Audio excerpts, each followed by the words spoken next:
Apakah keputihan itu bisa terjadi kanker? Kita sudah diracuni banyaknya teknologi yang merugikan diri kita sendiri. Dari mana gangguan pada rusaknya sistem hormon itu muncul keputihan? Kita ketemu lagi bersama Bang Ais. Kita akan berbicara tentang konten yang terbaru. Tentunya masalah-masalah wanita. Banyak masalah wanita yang ditakuti, yaitu tentang keputihan atau berbau tidak sedap atau gatal, sehingga membuat wanita jadi tidak pede pada dirinya. Dia akan malu terhadap suaminya dan malu terhadap dirinya. Berbicara tentang bagaimana tumbuhnya keputihan itu, ini karena kecerobohan, terutama kecerobohan pada wanita yang hobi dengan makanan. Contohnya, pakai penyedap rasa yang berlebihan. Kulit ayam yang sangat hobi dengan ayam bersama kulitnya, itu bisa menyebabkan bakteri tinggi di dalam vagina, sehingga muncullah bakteri-bakteri tersebut mempengaruhi hormon.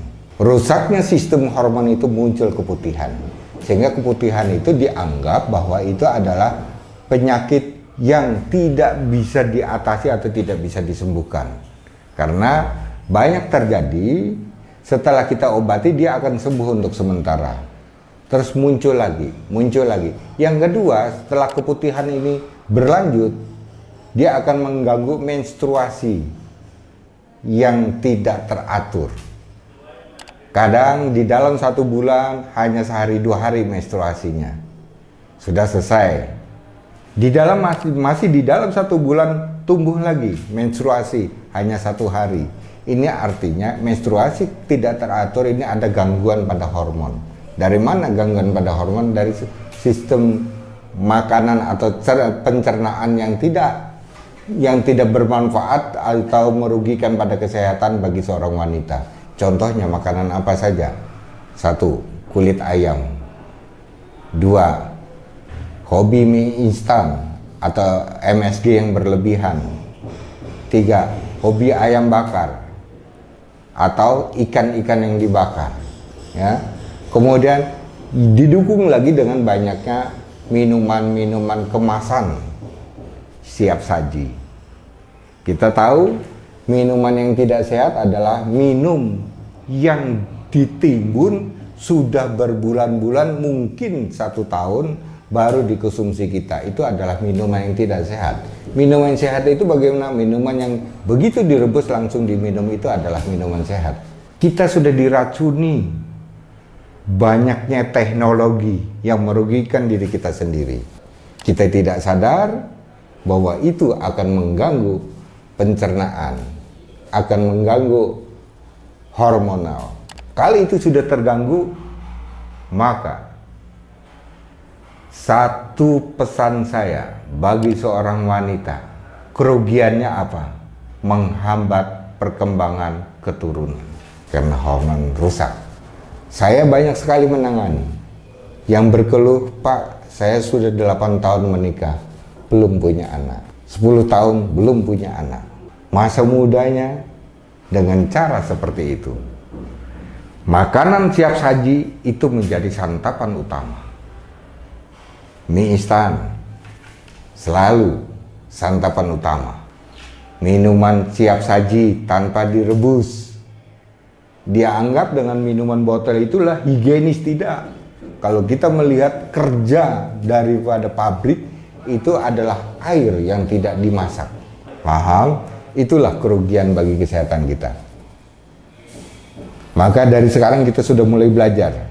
Apakah yang merugikan kita ini adalah cara-cara teknologi modern bagi kesehatan manusia, termasuk makanan siap saji. Itu yang bisa merugikan kita. Apakah keputihan itu bisa terjadi kanker? Bisa. Terjadinya kanker serviks, tingginya tingkat bakteri pada vagina. Keringnya lapisan vagina tidak berlendir, muncullah bakteri yang sangat tinggi, maka itu bisa tumbuh kanker. Kalau sudah terjadi kanker serviks, Ini yang sangat menjijikkan. Dia bisa membuat busuk di sekitarnya, sehingga bau busuk itu akan keluar dari tubuhnya. Bergaul dengan tetangga berbau. Mau menyuting seorang cowok malu, sehingga menyiksa dirinya. Karena apa? Baunya keluar dari dalam tubuh. Belum disertai gatal. Sudah bakteri, tumbuh kanker, tumbuh gatal. Kalau sudah gatal seperti itu, kita pinginnya menggaruk, mengukur, sehingga kita tidak betah untuk bertempat tinggal terlalu lama, duduk terlalu lama. Pinginnya ke kamar mandi, karena sangat gatal sekali. Iya, kalau gatalnya itu di luar, kalau di dalam itu sangat menyiksa.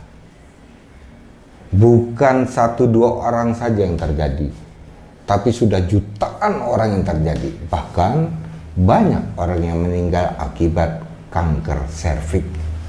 Bagi saya mudah sebenarnya penanganannya. Hobilah bagi seorang wanita minum serai 4 batang, potong-potong, kasih bawang putih 2, rebus, kasih garam sedikit saja, kemudian diminum setiap pagi. Mengatasi gatal dan membunuh bakteri. Mudah kan? Yang sulit itu adalah mencari ilmunya. Tapi kalau sudah ketemu caranya, itu sangat mudah sekali.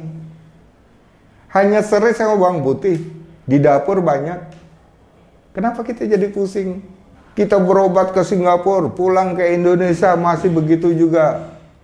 Berangkat lagi ke Amerika, pulang ke Indonesia masih begitu juga. Ternyata hanya selesai dengan serai dan bawang putih.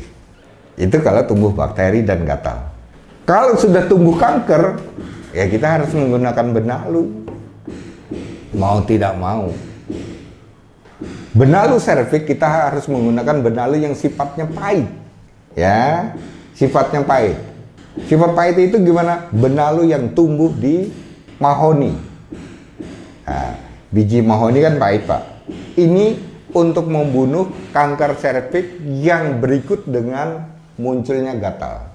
Yang berarti kita cari benalu yang hidup di buah atau pohon yang pahit. Yang kedua apa? Benalu kayu putih. Yang ketiga apa? Benalu pinus. Selesai, Pak. Membaca penyakit kita harus tahu dulu ini saya membunuhnya pakai apa. Itulah yang dinamakan ahli strategi herbal. Kalau bukan seorang herbalis, tidak mungkin dia akan bisa membaca seperti itu. Kalau dia hanya ilmunya ilmu Google, dia googling, percuma. Dia tidak tahu tentang kandungannya. Ilmunya warisan dari orang tua, percuma. Orang tuanya yang hebat, tapi dia tidak bisa memahami, menguasai tentang tumbuh-tumbuhan dan mengenal tentang kandungannya, maka kita cepat untuk menyelesaikan masalah. Begitu ketemu di jalan aja, Bang, saya pengen ini Bang, saya kan vertigo Bang, apa Bang, langsung terjawab di situ juga. Tidak perlu, nanti saya WA ya, saya pulang dulu, buka dia buku. Ya kalau cocok, kalau tidak, vertigo disertai dengan darah tinggi, vertigo disertai dengan darah rendah, beda lagi kasusnya. Itu ya Bapak Ibu ya. Maka kalau kita berbicara tentang kewanitaan, pekalah kita. Kenapa wanita itu hilang kepercayaan dirinya? Karena dia punya penyakit yang malu untuk diceritakan. Maka saya pesan kepada semua kaum hawa, para wanita, maka jika hanya sekedar gatal saja, bakteri saja, keputihan, maka cukup minuman kita yang biasanya pagi hari minum teh, kita ganti dengan serainya 4, bawang putihnya 2. Potong-potong serainya, bawang putihnya dikeprek, dihancurkan, direbus. Dengan 2 gelas air, sisakan 1 gelas, kasih garam sedikit. Nah, pagi minum. Selama kita kerja, tidak akan gatal.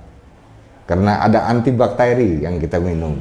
Besok kita minum lagi, besok kita minum lagi, selama 1 bulan kita minum, maka bakteri yang tadinya bersifat antibakteri akhirnya menjadi obat pembunuh bakteri. Apa tidak hebat? Hanya rempah dapur yang kita gunakan ternyata bisa untuk mengobati. Berkembang menjadi kanker serviks itulah yang baru saya ceritakan. Pakai benalu-benaluan, tapi kan sulit bang cari ini benalu. Ini saya memberi contoh.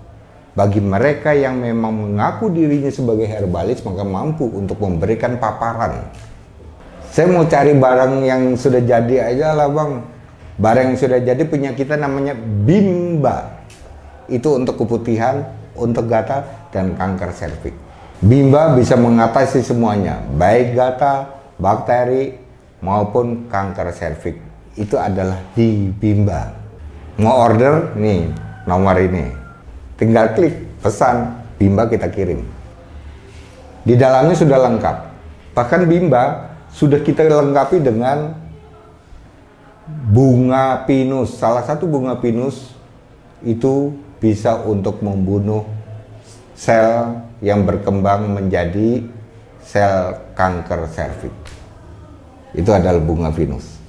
Kita bingung semuanya, bunga pinus kita harus ke hutan, udahlah.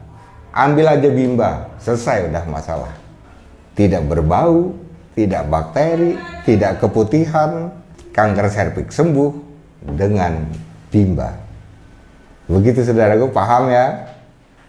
Untuk mengatasi keputihan, untuk mengatasi kanker serviks, gatal pada vagina, produknya adalah Bimba. Dari saya Bang Ais, salam sehat alami. Terima kasih.